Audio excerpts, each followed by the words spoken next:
Welcome to Real Estate Investing for Women. On this show, you will learn how to create wealth through real estate the blissful way. That means with very little stress and very little time. We talk about strategies, mindset, heart set, money smarts, resources, and so much more to ensure you're able to create the success you most deeply desire. Now, here's your host, Moneeka Sawyer. Today, I am so excited to welcome to the show Danette Wood.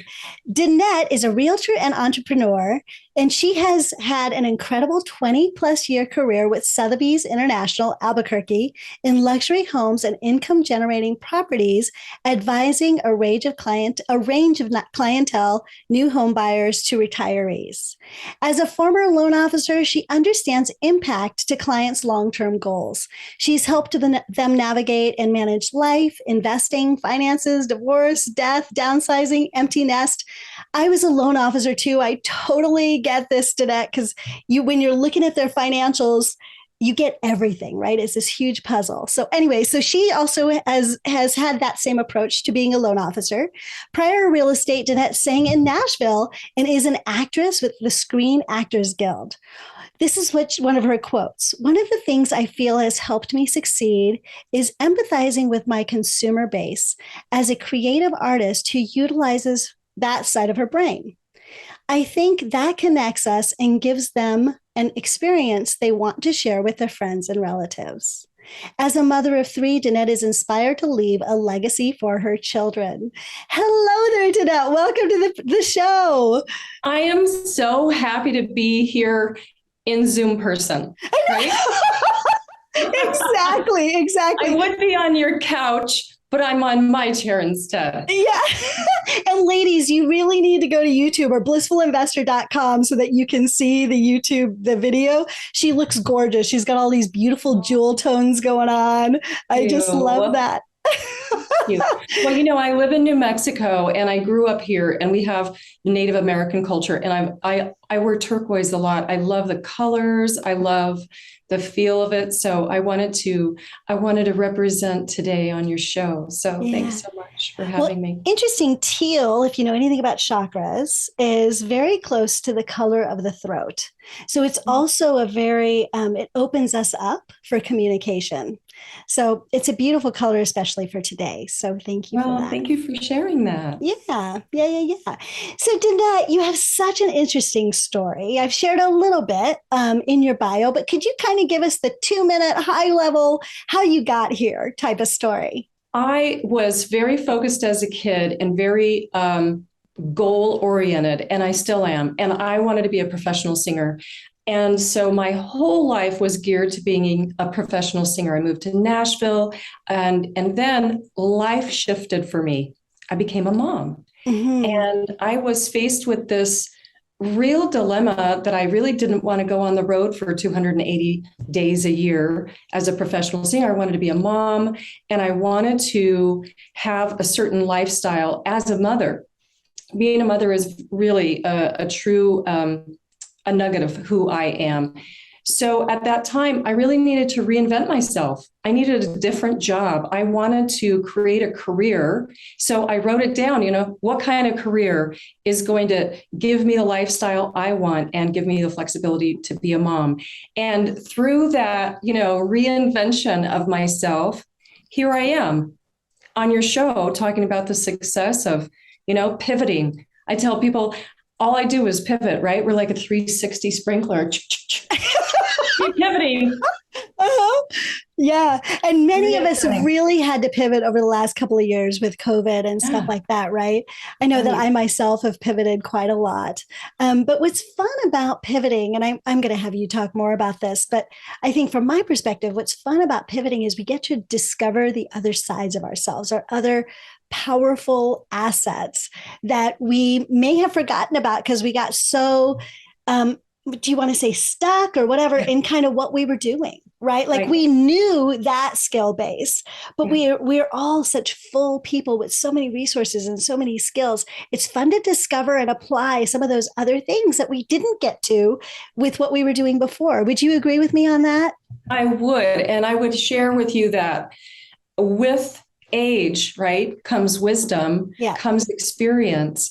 And for me, I appreciate being on this show because I really want to mentor younger women, right? If I had the knowledge I do today, I wish I would have had all of that knowledge. So I love to mentor. I love to help younger women be successful in whatever they do. And it's all of those tools that we put in our tool belt as we grow and change and mature.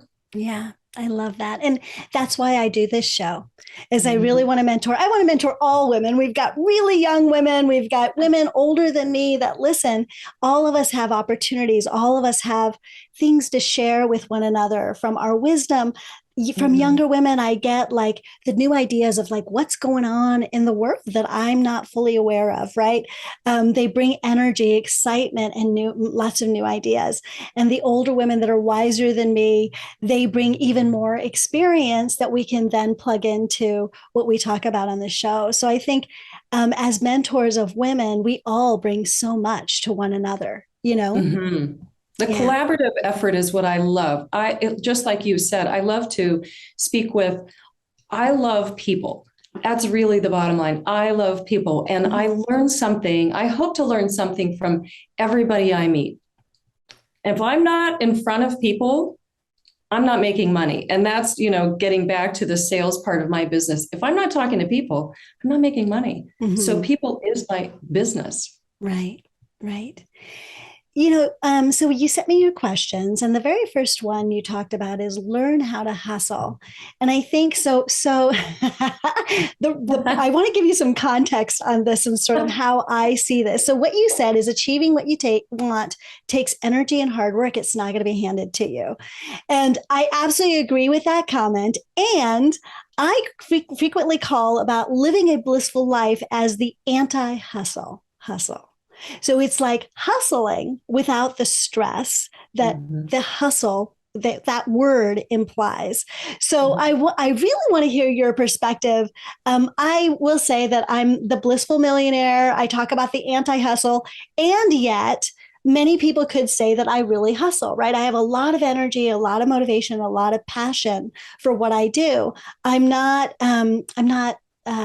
staid or lazy or whatever you want to call that. And I don't want to imply that not hustling is lazy.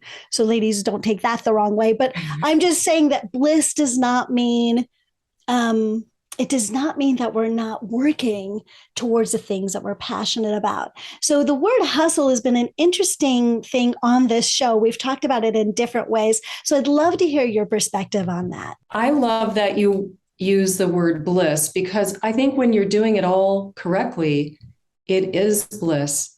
It doesn't feel like a lot of work when you're hustling in the right way. When I think about my earlier career, when I thought of the word hustle, I was like, I gotta get some sales in. I had to get some sales in. My kids would confirm that living with me is like a mix between Doris Day and Tony Robbins, like I'm on fire. I was like, good morning, to the kids, like, what are your goals today? Get your homework done, right? I'm a tiger mom. And now if I feel like if I just do all of the right things and be authentic, it all works. I kind of let go of the stress of the hustle and just was a little more mindful in my morning. I think that's really the biggest thing that has changed in the last few years for me is the mindfulness in the morning. So when I talk about hustle, and you have to have some passion to drive the hustle, right? The passion is the motor that drives the hustle. So what are you passionate about? Identifying what you want is kind of the hardest thing. It's like, what do you really want? Well, I want to make a lot of money. No, but why do you want to make a lot of money? Well, it gives me a food on the table. You can get to basics. Then you get back to, do you want to survive or do you want to thrive? Absolutely. Right? Because survive can be very, very motivating to a point. I mean, I see single moms who are so motivated just to provide for their children, right? So that can be a very, very high motivator. But for many of us, it's almost depleting, like it drains us rather than inspires and lifts us, right? Mm-hmm. So after you get past that strive, you just to survive mentality, once you're past that, now you're living for passion. Now you're living for a motivator that will uplift you, right? So there are also different stages of what is it that you're really needing, right? And the way that you hustle is going to change based on what that motivator is, right?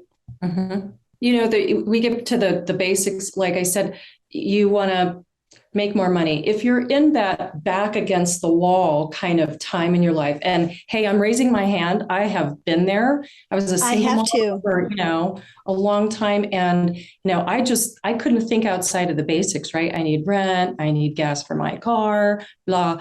But you also have to have some joy behind that, right? I want to send my kids to college.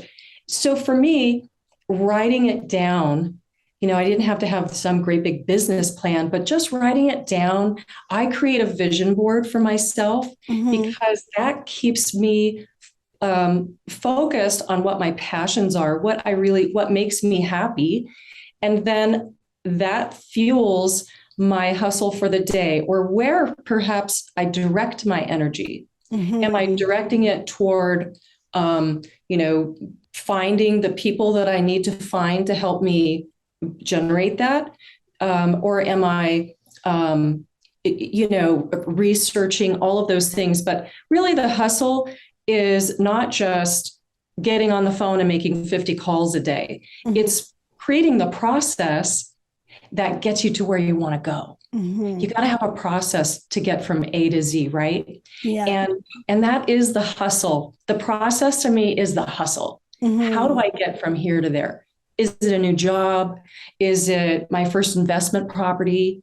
And it takes energy and it takes passion to be a hustler. Yeah, it really, really does. I'm going to have some people send me memes of me as a hustler. I'm going to hustle today. You guys should see that in the video. That was incredibly adorable.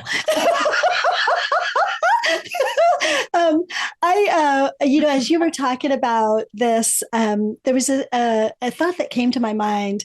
I don't know if you know Lisa Gibbons. She's actually a friend of mine. And she says, and I hear her voice in my head frequently. This is one of those pieces of advice that I hear in my head frequently. She says, show up, do your best, and let go of the rest. And it's so look at the level of success that she's achieved. Now, what she doesn't say in that is that you have to have the goal first, right? The goal and the passion. So you got to do that internal work first. Your big why, what are your values, your core values, and what is your goal? And then once you have that goal, now you're setting that into action and show up, do your best, and then allow the universe to take care of the rest, right? Don't be so attached to the outcome as to being your very best self in everything that you're doing. And to me, that's a blissful hustle, is that we can get out there, do our very best, do what brings us joy, and then let go of the rest. How do you feel about that? Does that make sense? It feels like exactly what you just said, Oh, yeah. So I'm going to make a request that Lisa Gibbons shares with us a one-day snapshot of her calendar and how she's time blocked her day, right? So that process that we're talking about is partially how you schedule your day.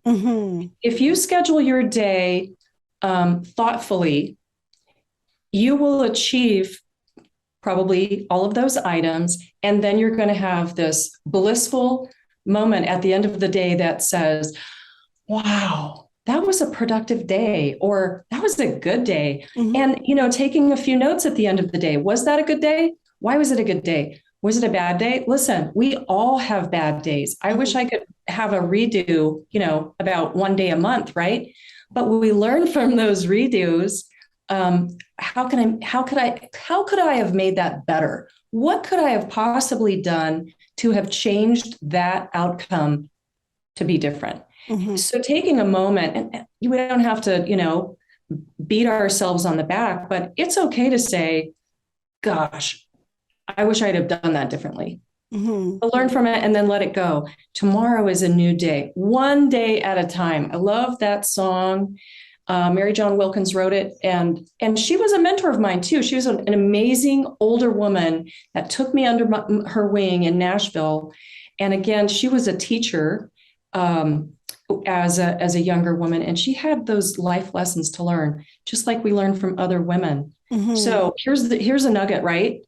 Keep a daily calendar. Write down what you want to achieve for that day that will help you get to where you want to go, maybe at the end of the week, and then reflect on that and say, am I getting to where I'm going? If you don't have a map, I mean, we have Google Maps now, but even with Google Maps, you've got to read the directions of where you're going to. And that's what having a plan does. And you have to have a destination to put in there so it knows where to send you, right? Yeah. Otherwise, you can't complain about where you are because you haven't told yourself where you want to go. That's right. And you haven't told Google either. Siri, I've fired Siri so many times. You're fired. He's the worst assistant I've ever had. It's so funny. She doesn't spell Spanish words very easy. I live in Albuquerque, New Mexico. She can spell that, but when you say like anything in Spanish, she just chops it up. Well, we live in California, so there's all of our street names are all Spanish. Our city names are all Spanish. So we always laugh. We're like, really? Is that how you decided to say that? Okay. It just cracks us up. I totally do. That's very funny. So talk to me a little bit about thinking outside of the box. So and how this relates in real estate, right, is everybody has a problem. People that are there are lots of people that have a problem, and not everybody is able to come up with a good creative solution, right? So we talk about finding off-market homes or even on-market homes, right? People have a problem that they're trying to solve. There's a reason that this house isn't working for them.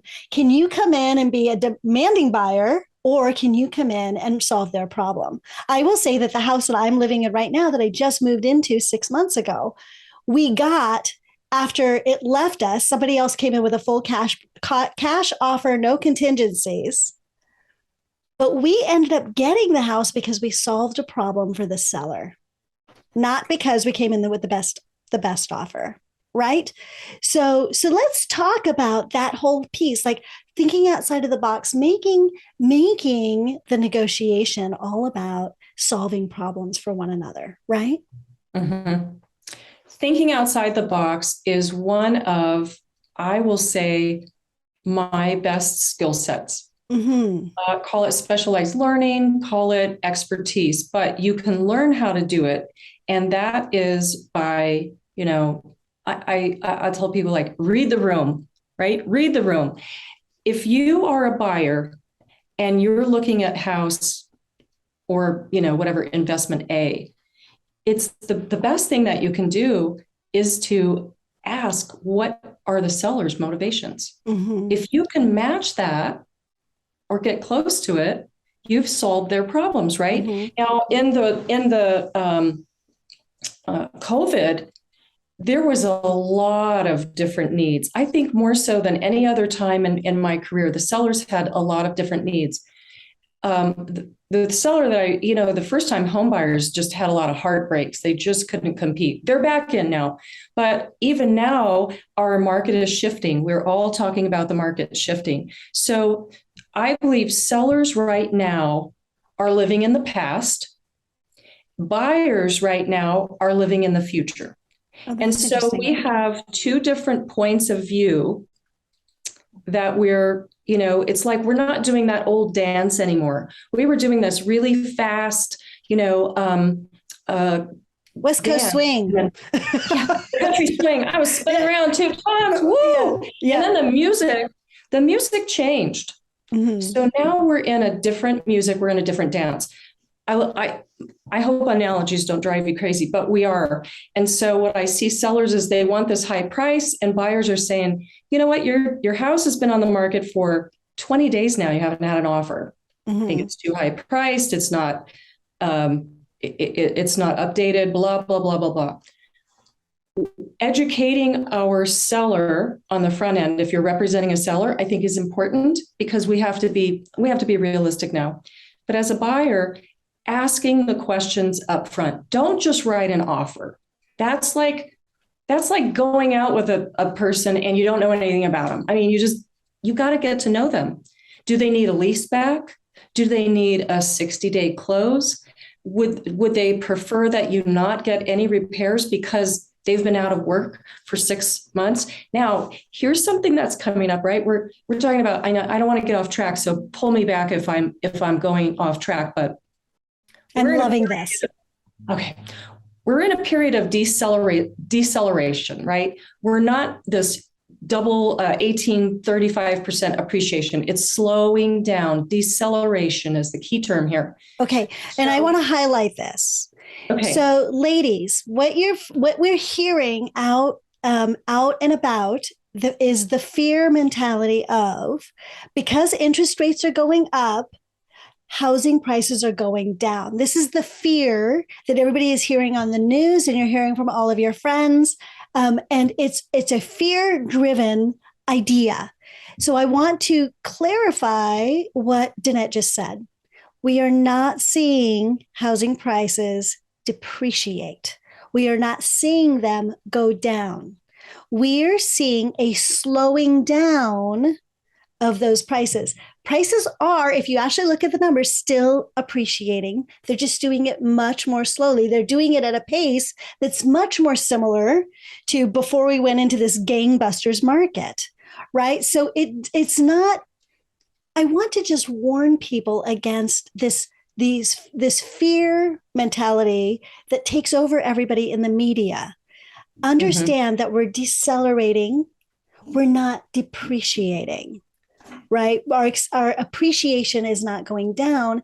It's just not to the same levels that it was before. I'm so glad you mentioned that, Danette, because I think this fear thing is driving so many people. And I think it's so important. So happy that you really took the time to talk what is deceleration. I do not watch much news at all. Nor do I. I quit watching news for like 2 years. But if this is a very important thing to go to, the FHFA, right? Quarterly report. If you want to learn about really what's going on, FHFA is the place to go. Federal Housing Finance Agency just came out with their Q2 report yesterday. That's where you need to get your news, is from the source, not the news agency that does the shock value to get ratings up. FHFA doesn't have that problem of sponsorships. They serve the data. They have graphs. They have little videos that tell you what's going on in the market. It's still a strong market. It's just different. And so we need to read the room. We need to ask the seller what's going on with them. Every deal is different. That's kind of why I love real estate, right? Every house is different. Every seller or buyer's motivation is different. And as an investor, I was thinking I was going to sell one of my properties just recently, because I had unsolicited offers, right? I got like 5. So I said to myself, is this the time for me to sell this property?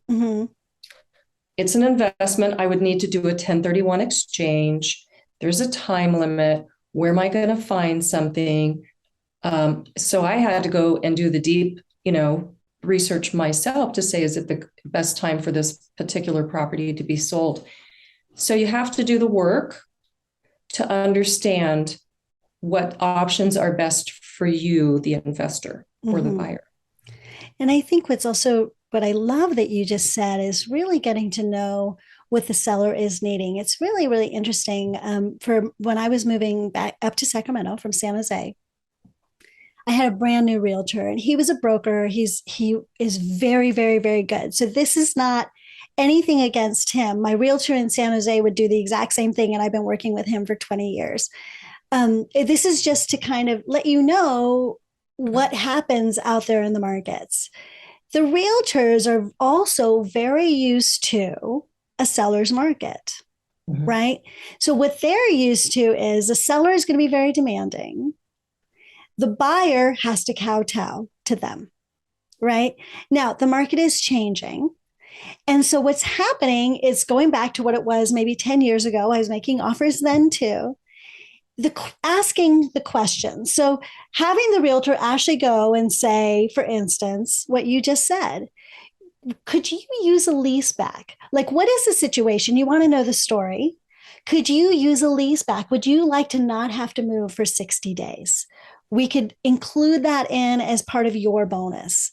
Or do you want a faster close? That's kind of normal. Do you want no contingencies? Do you want to not have to fix anything? In our case, they were moving across the country. They had a bunch of furniture they wanted to leave behind. Can we just take care of that for you and donate it all?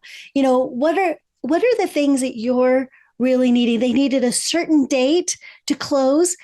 And we offered that even if we don't close on that day, we will start to pay you that day, right? So there are things that you can offer. But what was so interesting about this is that every single realtor I've ever worked with has said, Moneeka, you're asking so many questions. It's not going to make a difference to them. They just want money. No, I have found almost 100% of the time the money I get almost every single one of my offers is accepted, and I'm not the highest financial offer. Mm-hmm. I right? love that. And I'm close. Outside the box. That's right. And still the realtors, like my realtor that I've been working with for 25 years, he still argues with me on it. I'm like, really? Like, how many times have we been right on this? Like, just ask the questions. Don't be afraid. And the thing is, you have to make sure that your realtor will do it, because a lot of time they'll be like, whatever. And then they don't say anything, So you also have to kind of train your realtor, just that they really need to do these things. They don't have to do it for everybody, but if they want you as a client, they have to do it. And you want the answers back. That's the other thing, is make sure that you get the answers back. So I love my realtors. They're my best friends, but you do see a little bit of this tug of war because of their mentality of what's expected on the market. It's not always true. What their mentality is, they bring a lot to the table. They're the professionals. They bring a lot to the table, but you bring some of this stuff to the table, and that's what helps you to win.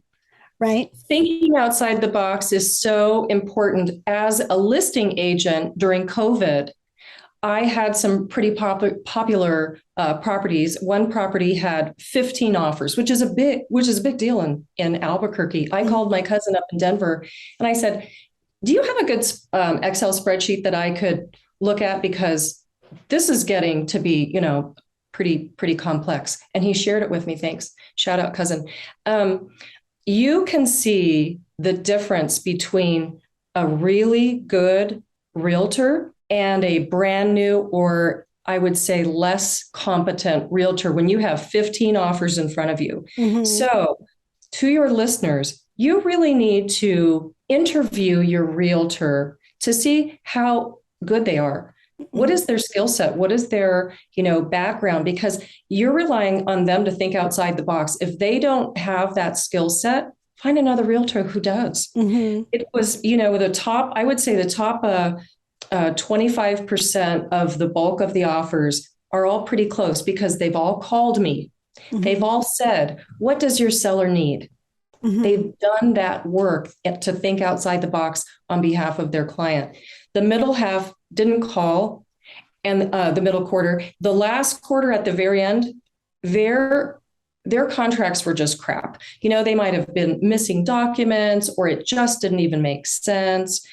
And so they weren't even in the game. And I feel really bad for those buyers who wasted a lot of time, going after house, and they didn't get a deal. Well, a lot of the realtors they're like, you're going to get bid out of 10 houses. Let's just start placing offers. Like, you can't do more than one at a time, but we'll place this one. If you get it, that's great. So just sign. We'll just start placing offers. It's a numbers game. Yeah, but the reason it's such a big numbers game for you is because you don't win, because you don't take the time. It's like a balancing act for them too, right? Like, how much time am I going to spend on each one of these offers? But if you spend the time, you will have to make fewer offers. You will be more likely to win, right? That causes burnout, right? That causes burnout on the buyer's part. And frustration. Broken. And then they're just like, forget it. I'm gonna go, rent or something. The good news is, buyers, come on back in. get pre-qualified, interview some realtors, get back in the game. You can think outside the box, because listening to your podcast gives a lot of information to make them a more educated buyer the next time around, taking some of these ideas. And maybe you have to teach a realtor, a thing or two. But I heard on Moneeka's podcast that we can do this. Yeah. Phone calls. What did you say? Exactly. I feel like, Danette, we could talk forever, but we're going to have to kind of wrap up the show. But I wanted to say, we're going to change extra a little bit. If you don't mind, I'd like to talk an extra about financial literacy and how you taught your children how to fish. Would you be up for that? Okay. Okay, good. I think that that's a piece that my ladies would really, really love to hear. So, ladies, we're going to do that in extra. We're going to talk about how to teach your children how to fish and give them financial literacy, and how a mom of three has done that. So I'm excited about that, Danette. Before we lead into the three rapid fire questions, Danette, could you tell people how they can reach you? DanetteWood.com. And I have a YouTube channel, Danette Wood Albuquerque Realtor, where I have little nuggets of helpful information that people can go and watch, and you can find me from there. Okay. Great. And ladies, that will definitely be in the show notes. But for those of you that are taking notes right now, Danette is spelled D as in David, N as in Nancy, E-T-T-E, and then Wood, W-O-O-D. So DanetteWood.com. Thank you so much for that. Thank you. So are you ready for our three rapid fire questions? I am. Okay, perfect. I'm getting so excited. Like, the price is right. I'm ready. She's alive, ready. Yay. Okay, Danette. So tell us one super tip on getting started investing in real estate. And I'm going to take this for the market that we are in right now. Yeah. Getting started in real estate investing. Buy a house someone else will feel comfortable renting. So think about it as, would I live here? Do you want to be a slumlord, or do you want to have pride of ownership? Mm-hmm. So, would you live in that house? Do you need to do a little something to it? Can you get it rented? Casting the wide net. And when I look at a property, I say, would I want to live there? That's how I am. Would I live here? Do I have some kind of pride of ownership? Mm-hmm.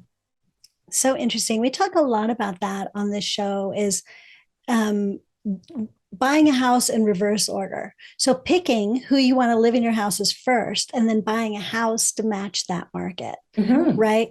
Most people do it where they buy the house first and then they find somebody to rent it. But I always say that your tenants are going to be the biggest factor in how blissful your life is. They are your biggest business partners.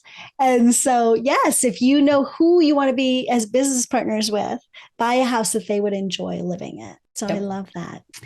Great. And so what is a strategy on being successful as a real estate investor? I see you've got to know your numbers. Mm-hmm. As a successful investor, you have to know your numbers. It starts as a dream. I think I want to own an investment property. That's the dream. Mm-hmm. And then you have to get back into the process and go deeper and deeper of, how do you be successful? Am I going to make money on this investment? So I'm going to throw out, the rule of 72. Go look it up, right? Am I going to make money on this property? And let's just say you need to do some remodel to this property. You're walking through this property, it needs some remodel. You need to get educated in your mind. When you're walking through that property, this bathroom, $10,000, hardware all throughout the house, $1,000. And you're adding up these gross numbers to say, how much does this property need for me to fix it up, to rent it to the avatar renter that I want to bring in?